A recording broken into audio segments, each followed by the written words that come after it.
Ready? What's up, guys? What's up, Kamara? I've got to say that is quite an outfit. Thank you, thank you. So what's fight nights like this like, where, you know, usually you guys are sometimes on the same card, but this time you're going to be watching on for Rose and Justin. What's this fight night like for you? Very nerve-wracking, because at the end of the day, I can't control anything that's going on inside that octagon. So, yeah, definitely very nerve-wracking, but these guys are prepared. These guys and gals have prepared. They're both special athletes in different rights. So, you know, I'm not worried, but I'm worried.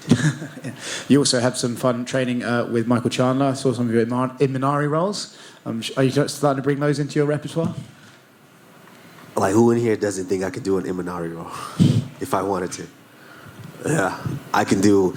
It just so happens that I didn't even realize the camera was in the building at that time. You know, we were just playing around. Of course, I got to lighten the mood for him because, you know, he's been training for months and months on end, preparing for this guy. And, you know, that wasn't a moment for him to be serious. That was a moment for him to have fun. So we were having fun. Let's talk about you now. How is the hand? The hand is doing a little better. Saw the doctor this week. And I can start making light contact with the hands. You know, that's just what sucks with these things. It's when you're dealing with tendons, they're a lot tougher to just heal right away, especially when they're on top of the knuckles. Do you have any sort of timeline for a full recovery? I can't. I don't want to. You know, I hate being wrong. You know, so I don't want to throw a time on it. But you know, just rest assured, I want to be in there as soon as possible. So, but presumably by the end of the year at least, right? Absolutely. Absolutely. What did you make of the recent Hamzat Gilbert Burns fight? I'd love to get your take on it. It was a good fight. You know, I think you know, a couple of things here and there on both sides. I think you know, one of those guys might have got that finish, but you know, it just goes to show that anybody's beatable. Anybody's beatable.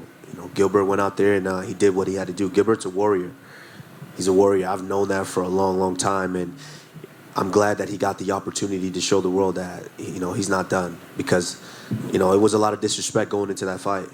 You know, they kind of wrote Gilbert off and were treating him like he's a second-hand citizen. You know, it's just there. Well, Gilbert went in there and he showed that he's a true warrior and he belongs at the top of the division. Is that one of those fights where even though he lost, he still... Well, I'll let you guys think about that, of course.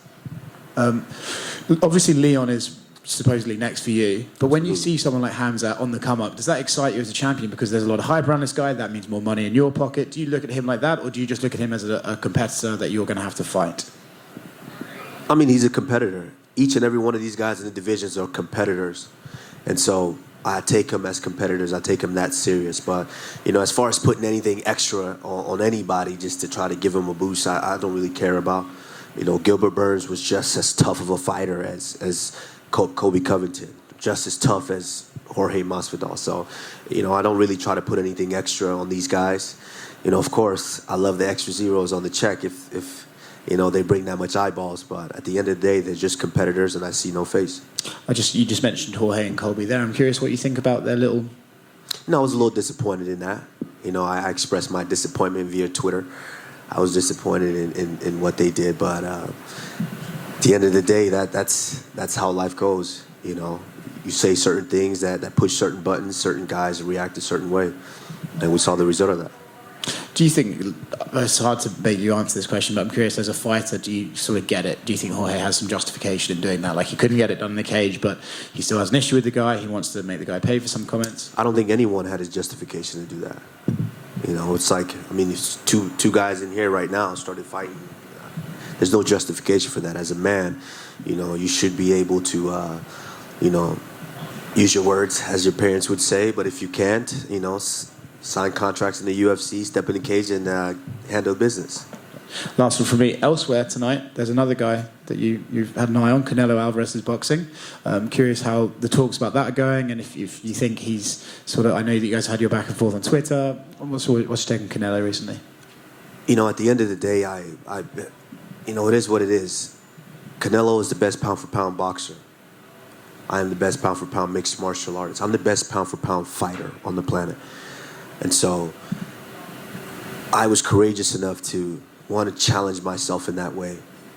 And he's not. And the only thing that he could say is payday.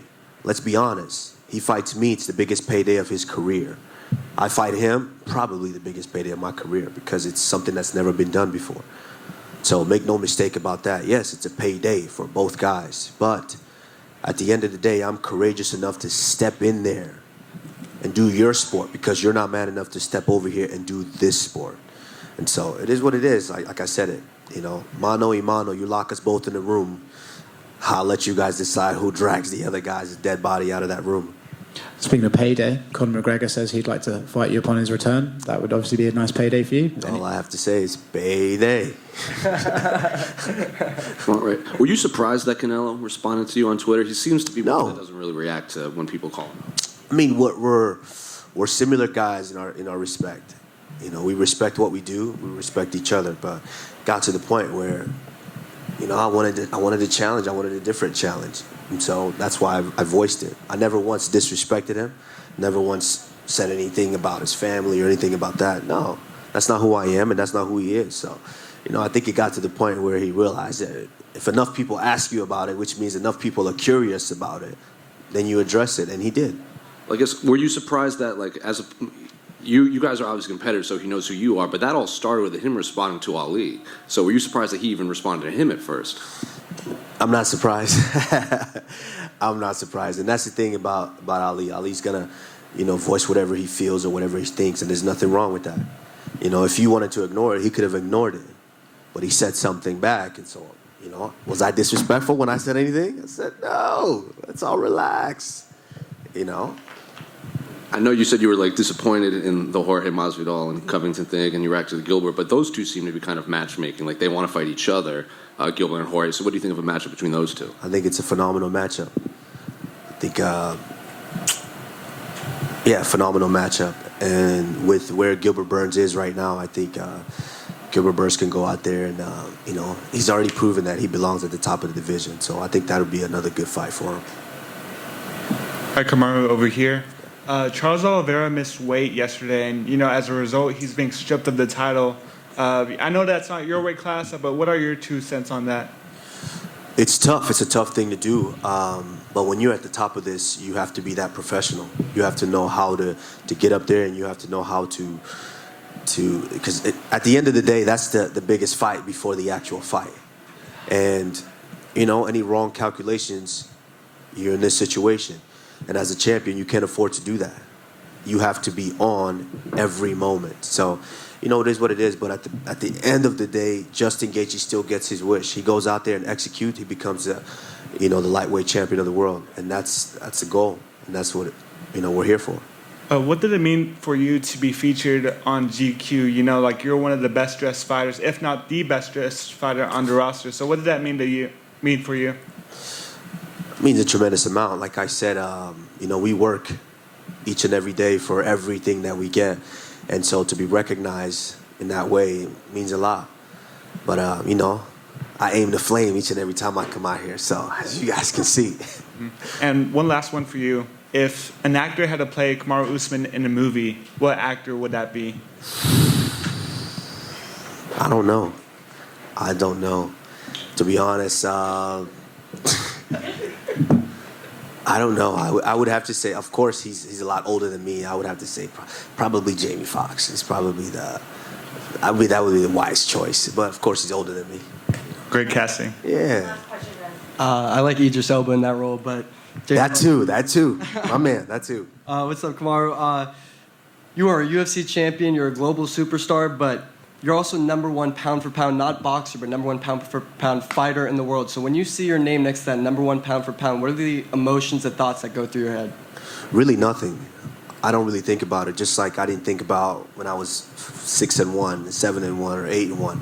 I don't think about it. Once you do the right things and you prepare the right way, those accolades start to rack up.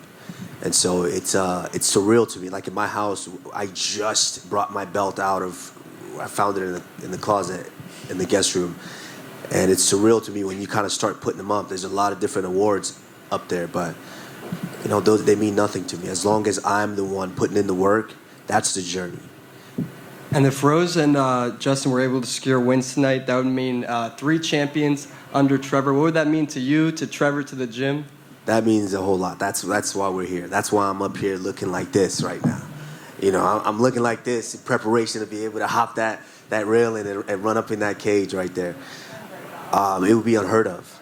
You know, we have 3 athletes that we dedicate our lives to this, and it shows each and every time we step in there. So, you know, if Rose goes out there and executes the way she does, she remains a champion, and Justin Gaethje goes out there and executes, becomes a new champion.